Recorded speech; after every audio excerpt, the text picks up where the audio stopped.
We're here still at Albany Comic-Con, and we just wrapped up our podcast panel with the guys from GalaxyCast.com, and we're here with Matt Mann from SecretIdentityPodcast.com, and we're actually doing kind of a crossover because while we're recording this, he's recording us, so it's going to be kind of interesting that way.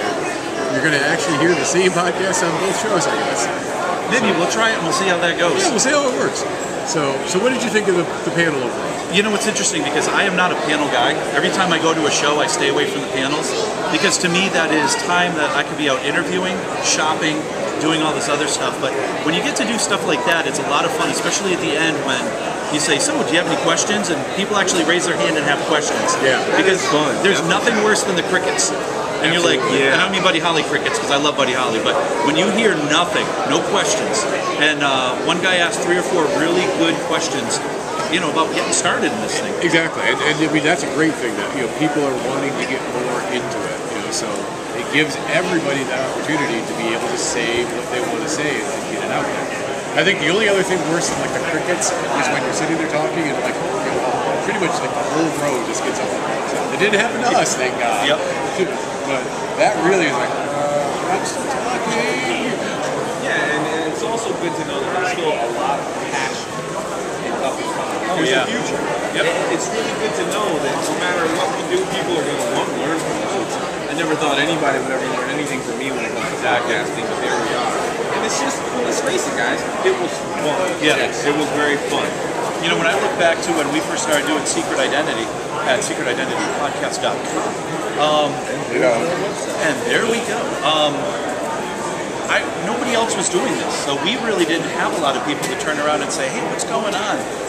There weren't any tutorials on YouTube when you were having the issue with the mic not, knowing that the mic wasn't plugged in and then you're recording off the mic on the laptop, which is not getting anything. Oh, I hated that. We did not know what was going on. We did that like twice, I think. Yeah, and you know, it's like we were talking about on the panel, there's nothing worse than doing a half hour, 1.5 hour, 2 hour show and then going, oh, what do you mean the mic wasn't on? I could hear it in headphones. And then you're like, well, you know what? We're going to have to just let this one go because we don't have time to record a whole other episode. In fact, that was one of the things that I actually commented on in the panel. Test out your equipment. Oh, yeah. Play with your software. It's so crucial these days. It is. You know, you get more advice on how to do a successful podcast than you do on how to be a parent. Which, that was the other thing. I'm like, how come there's no panels on how to be a parent? Because I might have gone to one of those and maybe learned a little bit. Yeah. Here's the thing. They have plenty of parenting podcasts. They're actually just real life people. Yeah. Everybody knows that couple doesn't have kids, but they're going to tell you. And they know it all. Yeah. What you should be doing to raise your child is this. So like, really, where are your kids in the basement? Because I didn't see it. So how long have you guys been doing your show? Well, they started here 5 years back in, I'd just say 03 or 04. I got involved with it 05 or so. I got the first iPhone. Yep. I was looking through podcasts because I get on iTunes and I'm like, podcasts? Other podcasts? And then it's like, wait, there's a public section. Oh, yeah. And I was like, and they were literally the first ones, because that's why I do About Here. Yep. And I was like, oh, okay, well, let me listen to them. And it was, Melody, Dan, Omar, Spider-Man, and Chris. It's like basically 5 or 6 guys, in one girl, getting around and just talking about it. Yeah. Melody is a school teacher in Kentucky, and she actually uses conferences for her group. Nice. My wife does too. Yeah, so it was a great way to kind of bring them into it. And at first, a lot of their original listeners were the students. Yeah. So, and then I started sending them emails. I remember they were talking about Crisis on Infinite Earths in the first episode I listened to, and they were talking about why did Barry Allen die? And I sent them this really good email. I was like, you have to understand him dying is it had to signify the end of the Silver Age. Yeah. He was the first Silver Age hero. It was the end of the Silver Age, so the first hero had to die. And his book was the least most successful of any of the big characters at the time. Oh, yeah. Ready to be canceled. Exactly. But, we were mostly looking at the whole symbolism of why he had. And we were like, wow, we never even thought about that. Because they'd already talked about sales. Yep. It's like, we didn't even think about that. And Barry Allen's my guy. I mean, I am a huge Barry Allen Flash fan. Yeah, he's fun. Yeah. I'm more of a Wally fan myself, but hey, I like Barry. Yep. He's awesome. I mean, that's when I grew up, and that was I was reading Flash 1978, 79, 80, and that was Barry was the guy. I'm a huge pre-crisis JSA guy just because of those stuff. Because I remember I was still with my sister in this local swimming pool, and we stopped at the comic store, and I picked up a copy of All Star Comics. I'm like, who is this Green Lantern and this Flash on the cover? I don't recognize these people. And I was hard. Yeah. And when I came here last year and interviewed, I literally got a stack of comics and $250. Yep. And for our friends in the South, a swimming pool is a crick. Yes, correct. But Joe Stanton, he's an awesome guy. He is. Every time you sit down and talk with him, you're just like, you're like that little kid with your hands full of looking at him. That is exactly what it was like for me last year. I was just making that post while we were recording like a couple minutes ago. But what got me into it was, as I said earlier, Jeff and I used to work together, and we had a great rapport. He brought me in, and I guess you could to use the lingo. My first appearance was last year, and then I started to become a regular feature in the story.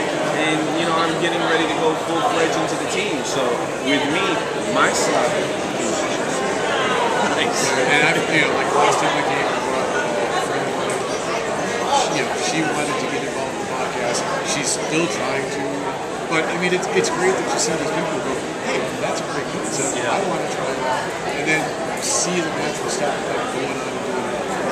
Now, one of the things that we started to talk about a little on the panel, talking about interviews and our first interviews, and I'm curious to see who you guys, some of your favorite interviews, and I'll give you one of I'm a James Bond fanatic, and my favorite James Bond film is on Her Majesty's Secret Service.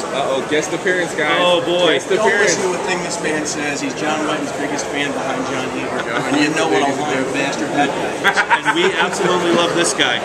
We do too. That's one. There we go, perfect. But I sat down and I interviewed George Lazenby, and I was shaking like a leaf. And I don't get intimidated or scared by anybody doing interviews, but he was somebody, this was my first James Bond, so I'm dying. And then the other one that I always love to talk about was Aaron Gray from Buck Rogers, because when you interview celebrities from that bygone era, they've aged. The years have kind of gone on a little bit. They might not be as I met her back in fresh. '98. Absolutely gorgeous. She is. And She's now a knockout. I walked up to her and I'm sitting there shaking, and my daughter, who was 13 at the time, is laughing. Going, "What's the matter? Why are you turning red?" I'm like, "This is embarrassment. I'm terrified to talk to this lady."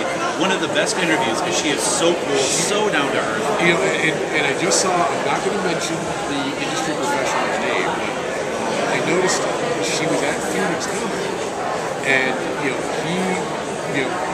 was kind of like, "Oh, Aaron Gray ruined my son's first comic convention experience because he's trying to film his son who's walking in on a conversation with Aaron Gray and this other person, and wants to blame Aaron Gray for it." No, Aaron Gray is trust me, absolute sweetheart. You will never meet anybody any nicer. And it was funny because when my wife saw the pictures. Also, Melody Anderson from Flash Gordon falls in that same thing. My wife is sitting there looking at these pictures, going, "I thought these women were in their 50s and 60s," and I'm like, they are gorgeous. They're still gorgeous, absolutely, and they may be in their 50s and 60s. No, John Schneider was another one where I'm sitting there like, I got a man crush on this guy. He looks absolutely gorgeous, tight jeans. It's like, jump over that, General Lee. I want to see you do it, man. Yeah. When I saw her, I was at Visions in Chicago in 97, 98, and it was just before, what's his face there, Rick Schroeder was on. Yep. And she was making time in line for I remember going up and I was like, what do you think of and she's like, I can't wait for that. And all of a sudden, we're in like a 5-minute conversation about her favorite TV shows. Yep. And I'm like, you can't tell me that this person is like a raging bee at conventions, because that's not happening. And that's what happens. Sometimes us as fans, we're very, we tend to spend a little time by ourselves. And when you're in social situations, a lot of fans don't necessarily act or react very well to it. And when you get into a situation like a show, if you don't know how to act, what to expect, it's going to look like, you know, somebody going, oh, I don't have any time right now. That person completely blew me off. Yeah. No, you don't know the story going into why they don't have any time. They could have a panel going on in 5 seconds, and they're trying to get going, but they're showing somebody else a little love. You just, unfortunately, are that person that just doesn't get a chance. Yep.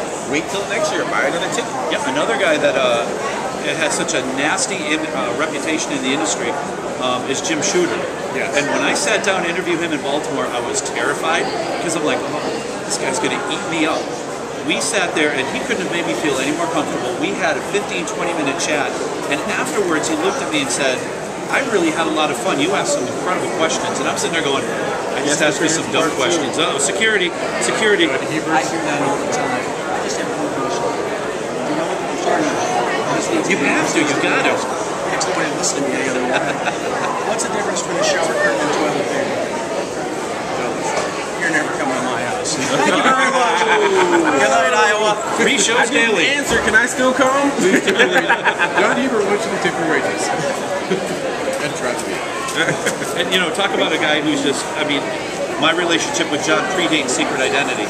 Yeah. So when we started doing the show, it kind of added a little more to the relationship. Oh, yeah. An amazing guy, a great talent. I mean, you know, it's like I was sitting here talking before. It's like, you know, Jim Starlin, you know, to me, is a huge name in the industry. Yeah. I mean, it's been around in the comics for as long as I've been reading comics. And, you know, I go up to him today, and it's like, Mr. Starlin, can I have you sign this one? He's like, oh, yeah, sure, how's it going? Oh, yeah. You know, and I mean, you know, that's the example, like last year with Joe Stack. Yep. You know, that guy was willing to sit there and, you know, sign, shoot, like, you know, 100 books in a Yeah. lot, you know. And then he's like, gosh, I haven't seen this book in like 20 years. Yeah. Where'd you find that? He did that with me today. I had a Wonder Woman book where a little girl is on the edge of a building ready to fall off. Yep. And he looks at me and he goes, when I first did this cover, the girl was hanging off the ledge. The censors told me to put more of a ledge on it so she'd be standing on it ready to fall. Yep. And that's the kind of stuff when you hear that, you're like, that's cool. Yeah, and it's the little stuff like that. And, you know, I always get the VIP package, Yeah. which includes dinner with, you know, everybody else. And to sit there with like Jamal Lang and Joe Stack and Paul Beavers and Keith Ballas and sit there And Matthew. And Matthew Now Smith. Yeah. And to just sit there and listen to them spitballing back and forth and, you know, and bring you into the conversation. It's one of the reasons why I've said it, you know, on this episode a couple of times. One of the reasons why I love all the Comic-Con versus something huge like New York or San Diego is the opportunity to really get personally interact with them. Yeah. If I want stuff signed, I'll go to New York or San Diego. You know, where I know they're just going to sign it, and then if I want to be me, if I want to actually, you know, have a conversation with people who influence my childhood, small shows like this are great. This is my first time here. If you keep saying that out loud, they're going to catch on and we're not going to get as much time. So, yeah, they're great. Go to the bigger ones. Go to the bigger ones. Go to the Desperate Housewives booth in San Diego Comic. There you go. It's booth number 12,149. Now, you know, it's funny, you mentioned Jamal Igle, who is another, I've known Jamal for years. You'll never find a nicer, more genuine guy on the planet. And when we redid our dining room at our house, we have a 50s diner for our dining room, and it used to be at a breezeway. He was the first guy to eat there. He was the first guy to eat in our dining room, and I was so excited. I mean, that's awesome. To me, I mean, I go up to Joe's last time we were there, and him and his granddaughter, and then, you know, his son is his manager, and Mark's a great guy. I go up to Mark and I was like, can you get a couple of minutes of the video? Yep. It's like, just 2 minutes, just 2 minutes. Joe didn't want to stop. Joe's like, you know, 8 minutes into it, he's like, well, you know, I really don't want to stop. And he's like, you guys can come to my house anytime. And literally, Mark here and Joe are like,